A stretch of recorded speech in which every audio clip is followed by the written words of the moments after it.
Yes students, बेटा हमारा next topic रहेगा nucleus. We have observe cells from onion. Activity 5.1 में हम ओनियन पिल से डिफरेंट सेल्स को ऑब्जर्व कर चुके हैं, लाइक दिस। तो हर एक सेल के अंदर एक डॉट लाइक स्ट्रक्चर भी हम ऑब्जर्व करते हैं।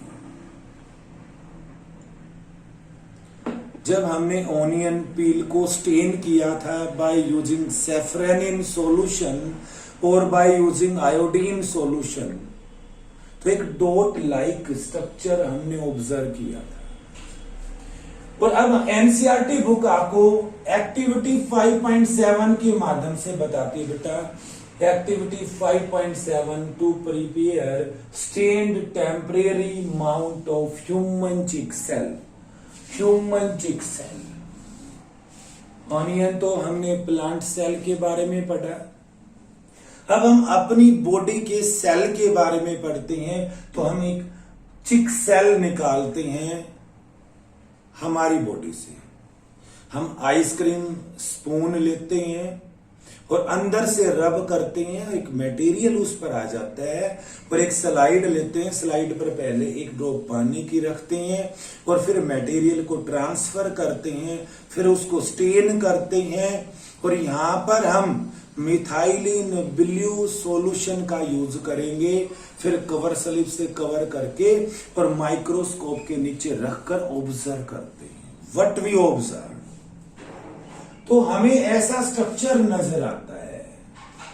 These are the cells of human चिक cell. These are the cells of a human चिक।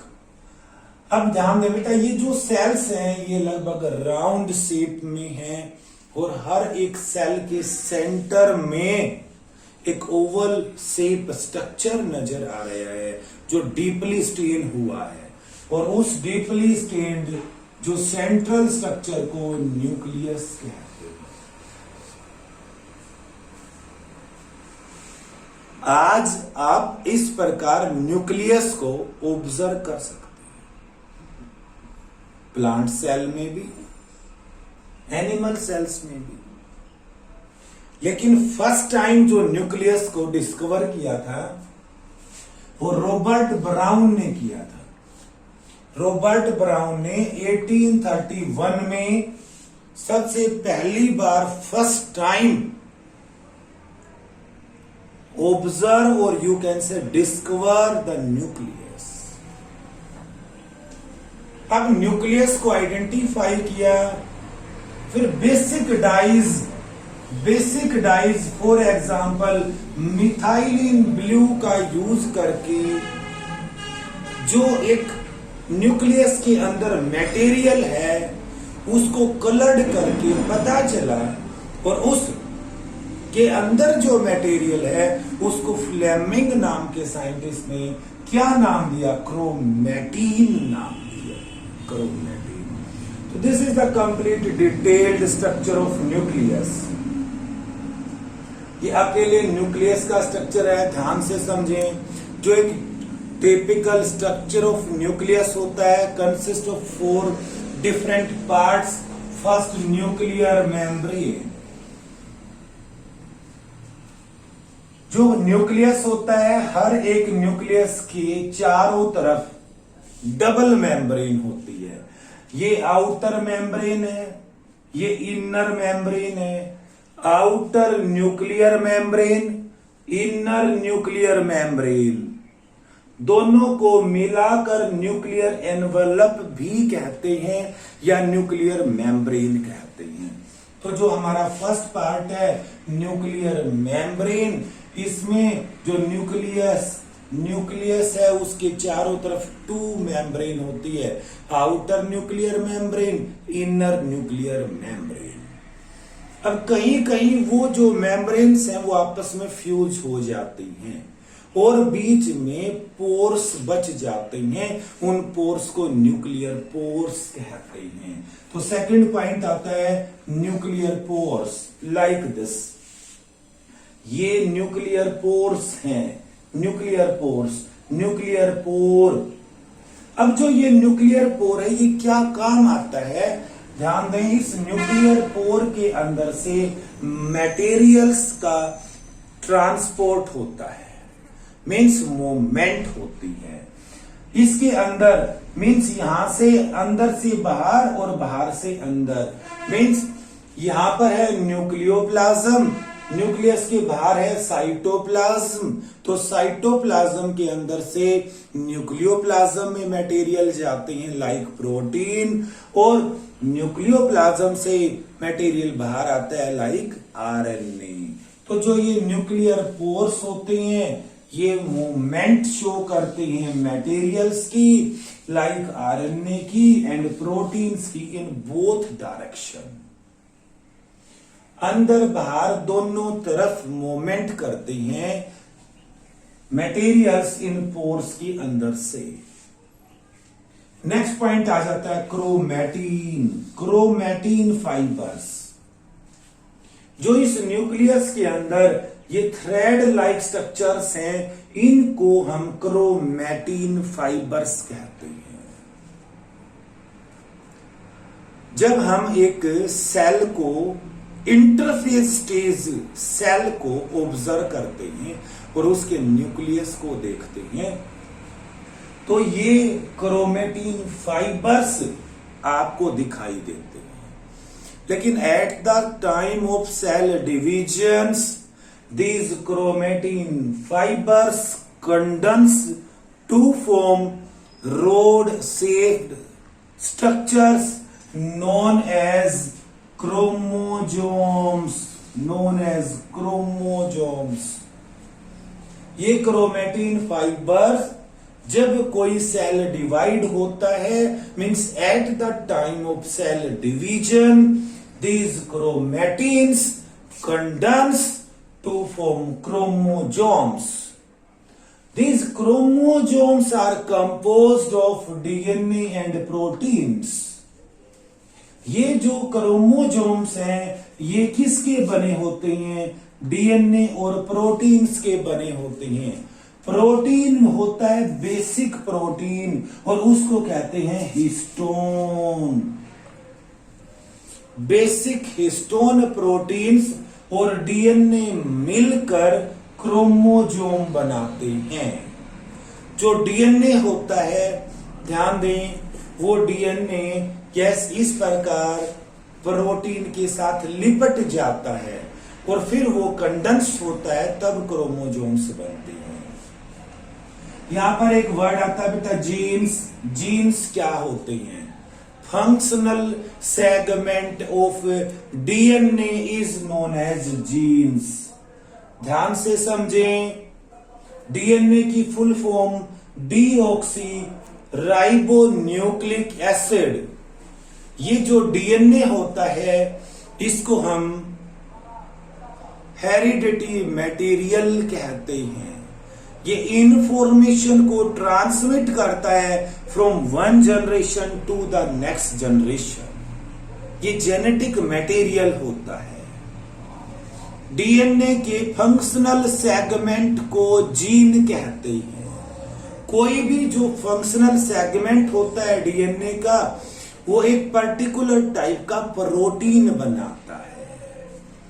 तो जीन क्या होते हैं? Genes are the functional segments of DNA. तो इस न्यूक्लियस के अंदर जो क्रोमैटिन फाइबर होते हैं वही at the time of cell division condense होते हैं और क्रोमोसोम्स बनाते हैं। हमारी बॉडी के सोमैटिक सेल्स में 46 नंबर ऑफ क्रोमोसोम्स होते हैं। हमारे डिप्लॉयड सेल के अंदर अगर हम क्रोमैटिन की लेंथ की बात करते हैं तो near about 2 meter long chromatin fiber होता है, जो at the time of cell division उसके डिफरेंट पार्ट्स कंडेंस होते हैं और 46 मीन्स 23 पेयर्स ऑफ क्रोमोजोम्स बनाते हैं। अब इसके बाद हम बात करते हैं न्यूक्लियोलस की। जो फोर्थ कंपोनेंट होता है न्यूक्लियस का, न्यूक्लियोलस। जो ये न्यूक्लियोलस होता है ये मेम्ब्रेन लेस स्ट्रक्चर होता है, मेम्ब्रेन लेस। और इस न्यूक्लियोलस का काम होता है RNA synthesis, ribosomal RNA synthesis. ये न्यूक्लियोलस आरएनए बनाता है, राइबोसोमल आरएनए बनाता है। मोस्ट इंपोर्टेंट पॉइंट है न्यूक्लियोलस। तो ये आपकी न्यूक्लियस की कंप्लीट डिटेल स्टडी है बेटा। अब ध्यान दें, जो न्यूक्लियस की आउटर मेम्ब्रेन होती है, वो न्यूक्लियस की देखो आउटर मेम्ब्रेन कॉन्टिन्यूअसली एक ट्यूब्यूलर नेटवर्क बना देती है। तो ये ट्यूब्यूलर नेटवर्क है और इस ट्यूब्यूलर नेटवर्क को हम एंडोप्लाज्मिक रेटिकुलम कहते हैं। यहां पर आप डायग्राम को समझें। इस डायग्राम में एंडोप्लाज्मिक रेटिकुलम को भी साथ साथ बताया गया है। ऐसा ट्यूब्यूलर नेटवर्क जिसके ऊपर राइबोसोम्स प्रेजेंट होते हैं, राइबोसोम्स, उसको तो रफ एंडोप्लाज्मिक रेटिकुलम कहते हैं। और ऐसे ट्यूबुलर स्ट्रक्चर पर जिस पर राइबोसोम्स नहीं है उसको हम स्मूथ एंडोप्लाज्मिक रेटिकुलम कहते हैं। तो endoplasmic reticulums are of two types, smooth endoplasmic reticulum और rough endoplasmic reticulums. Presence of ribosome के कारण ही जो ये सरफेस है एंडोप्लाज्मिक रेटिकुलम का, ये रफ हो जाता है, प्रेजेंस ऑफ राइबोसोम के कारण, जिसके कारण हम इसको रफ एंडोप्लाज्मिक रेटिकुलम कहते हैं। अभी हम न्यूक्लियस के बारे में पढ़ रहे हैं। ध्यान दें, इस न्यूक्लियस के आधार पर जो सेल्स होते हैं वो दो टाइप के होते हैं। On the basis of presence or absence of true nucleus, cells are of two types. First, prokaryotic cell. Second, eukaryotic cell. Prokaryotic cell कोई भी ऐसा सेल जिसके अंदर अनडिफाइंड न्यूक्लियर रीजन होता है, अनडिफाइंड। और यूकैरियोटिक सेल के अंदर जो न्यूक्लियर रीजन होता है वो वेल डिफाइंड होता है and surrounded by a nuclear membrane. अगर किसी सेल में ऐसा वेल डिफाइंड न्यूक्लियस है तो उस सेल को हम यूकैरियोटिक सेल कहते हैं। अगर किसी सेल में वेल डिफाइंड न्यूक्लियस नहीं है तो उसको हम प्रोकैरियोटिक सेल कहते हैं। प्रोकैरियोटिक सेल के अंदर ध्यान दें, मैं यहां पर एक सेल को ड्रॉ कर देता हूं। सपोज ये कोई प्रोकैरियोटिक सेल है। ध्यान दें, प्रोकैरियोटिक जो सेल होता है उसके बाहर चारों तरफ क्या होती है, सेल वॉल होती है, लाइक दिस। तो ये सेल वॉल है, ये सेल मेम्ब्रेन,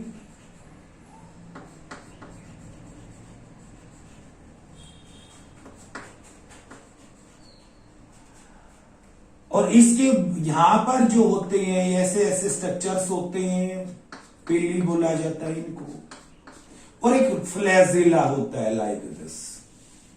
ये स्ट्रक्चर ऑफ बैक्टीरिया है।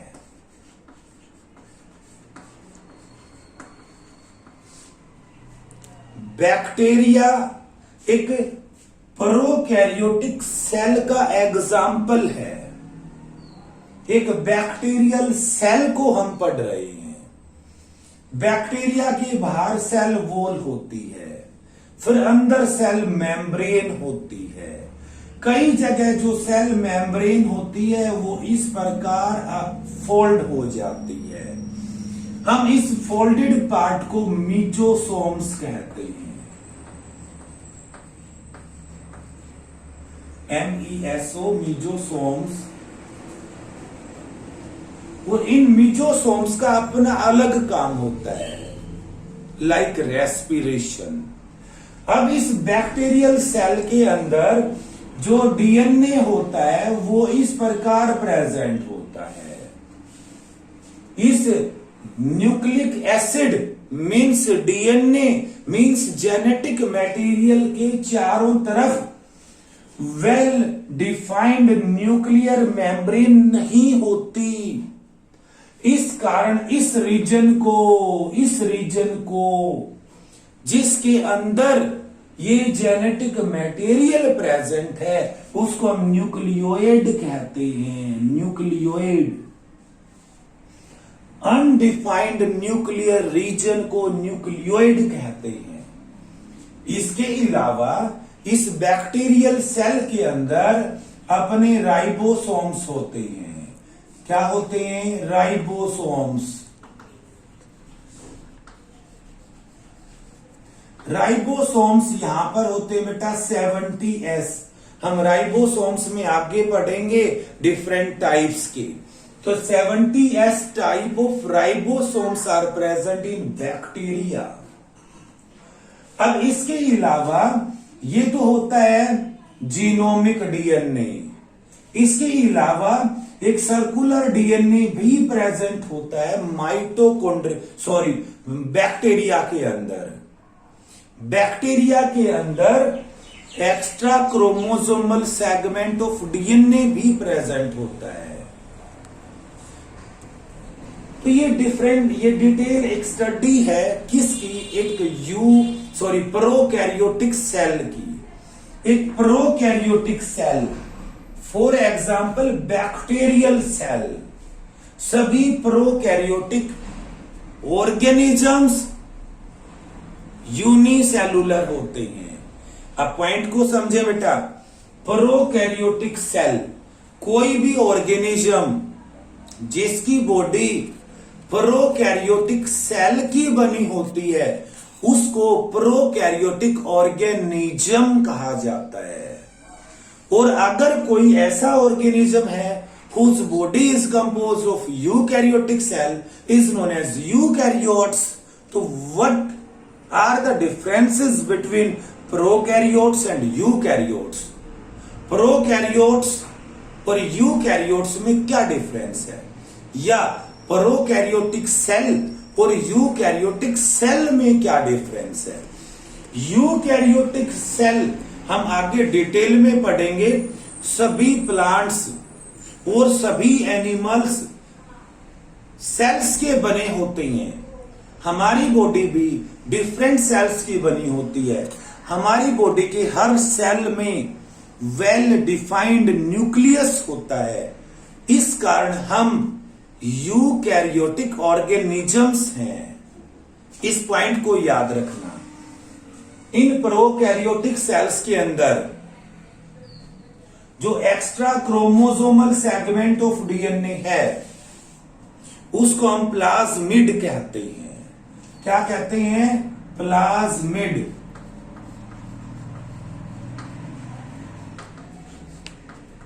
तो plasmid extra chromosomal segment of DNA होता है जो प्रोकैरियोटिक सेल में प्रेजेंट होता है। इस प्रोकैरियोटिक सेल में राइबोसोम को छोड़कर कोई भी दूसरा सेल ऑर्गेनेलिज नहीं होता। यूकैरियोटिक सेल में like mitochondria, endoplasmic reticulum, lysosomes, Golgi apparatus ऐसे क्या होते हैं? मेम्ब्रेन बाउंड सेल ऑर्गेनेलिज होते हैं।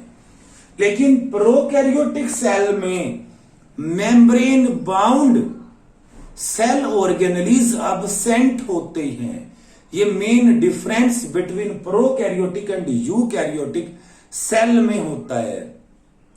अब इन प्रोकैरियोटिक सेल्स के अंदर रिजर्व मटेरियल को स्टोर करने के लिए कुछ ग्रेन्यूल्स प्रेजेंट होते हैं इसके साइटोप्लाज्म में।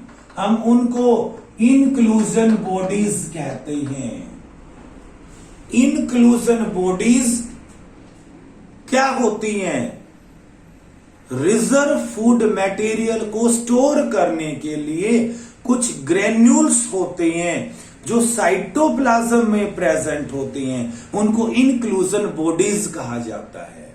तो इंक्लूजन बॉडीज मीजोसोम्स, प्लाज्मिड, ये सभी प्रोकैरियोटिक सेल्स में प्रेजेंट होते हैं। प्रोकैरियोटिक सेल के अंदर जो ये क्रोमेटिन है, ये chromatin at the time of cell division condense होकर एक सिंगल क्रोमोसोम बनाता है। लेकिन यूकैरियोटिक के अंदर ज्यादा नंबर ऑफ क्रोमोसोम्स होते हैं, ज्यादा नंबर ऑफ क्रोमोसोम्स होते हैं। तो बेटा आप प्रोकैरियोटिक सेल और यूकैरियोटिक सेल को डिफरेंशिएट करेंगे। आपकी एनसीईआरटी बुक में डिफरेंस का एक क्वेश्चन लिखा हुआ है, आप वो कंप्लीट करें।